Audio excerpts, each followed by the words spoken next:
मला फक्त एक माहिती सांगा की आपल्या जिल्हा परिषद शिकणाऱ्या शाळेतल्या मुलांचे जे युनिफॉर्मचा जो आपण युनिफॉर्म देतोय तर त्याची तरतूद आपल्या या याच्यात काय आहे काय?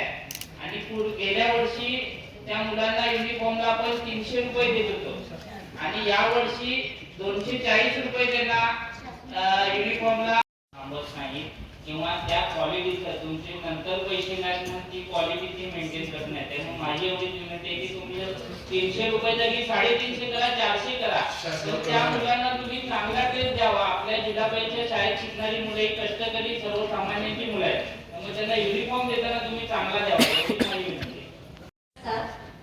की एकाच योजनेसाठी दोन ठिकाणी तरतूद करत नाही. आपल्याला युनिफॉर्मचे ग्रँट शासनाकडून पूर्णपणे येत असल्यामुळे झेडपीसीएस मध्ये आपण तरतूद केलेली नाहीये. फक्त आपली जी सूचना आहे 100% ग्रँट ऍडव्हान्स यायला हवी होती ते आम्ही करतो.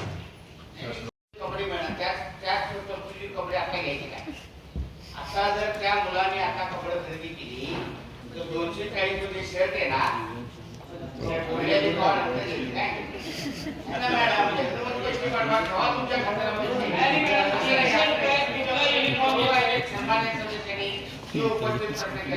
एक शर्ट घ्यायचा नंतर घ्यायचा काय 240 मध्ये उदाई कोण राहणार ना जिल्हा परिषदेच्या शाळेची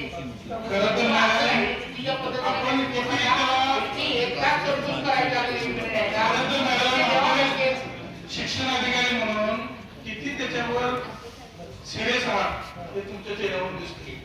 तुम्ही किती सिरियस आहात तुमच्या चेहऱ्यावर दिसते. म्हणजे आमच्या मराठी शाळा संपल्या पाहिजेत. पोरांना आमच्या शर्ट घालायला आणि चड्डी घालायची नाही अशी परिस्थिती करावी असे चेहराही करू नका. तुम्ही एक शिक्षण अधिकारी आहे, हे जबाबदारीने उत्तर द्या. प्रत्येक गोष्ट जी अर्थ होत नाही झेडपीला अर्थ असा आहे की झालं पाहिजे पण ते नियमात बसून करा पण झालं पाहिजे. मॅडम 300 रुपये मध्ये कुठल्या मुलांचा युनिफॉर्म येतोय ह्या आताच्या ह्याच्यात मला फक्त सांगा. माझं मत तुम्ही 500 रुपयाची तरी वरती शासनाला कळवा पण चांगली तरतूद करा. त्या मुलांनी शाळेत येताना वर्षभर तो युनिफॉर्म रोज ती मुलं युनिफॉर्म करणार त्यामुळे तो टिकावा अशा पद्धतीचा युनिफॉर्म तुम्ही द्यावा. आई झाली तर आपल्या ह्याच्यातून तरतूद करा पण ती करा. 240 रुपये पाठवून मॅडम त्याचं काही ऍडजस्ट होतोय. 240 मध्ये काही होणार नाही.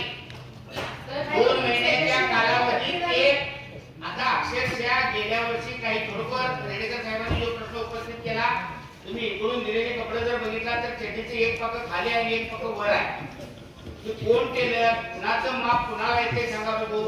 सगळे 12% सारखा धंदा चाललाय म्हणून तुम्ही कपडे शिवून देणार आणि ती कपडे पुराणी घालायची. एक साईडला इंग्लिश मीडियमची पोरं जर बघितलं असा तर टकाटक यायला लागल्या आणि जिल्हा परिषदेच्या शाळेच्या पोरांनी आम्ही देणारे कपडे जर तुलनात्मक विचार केला तर ती पोरं खरोखर गरीबाचीच आहे.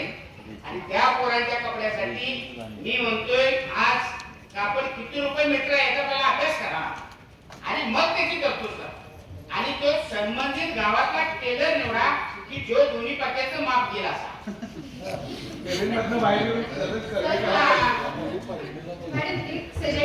फक्त आता आपल्याला येताना ग्रँट 80% आलेली आहे. 80% प्रमाणे आपण वितरित केलेली आहे. उर्वरित ग्रँट येणार आहे. आम्ही यंत्रणेला सूचना देताना त्याच दिलेल्या आहेत की तुम्हाला 300 प्रमाणेच युनिफॉर्मला पैसे मिळणार आहेत. फक्त सद्यस्थितीत शासनानं जेवढे आम्हाला दिले तेवढे आपण शाळांना वितरित केले. उर्वरित ग्रँट येणार आहे.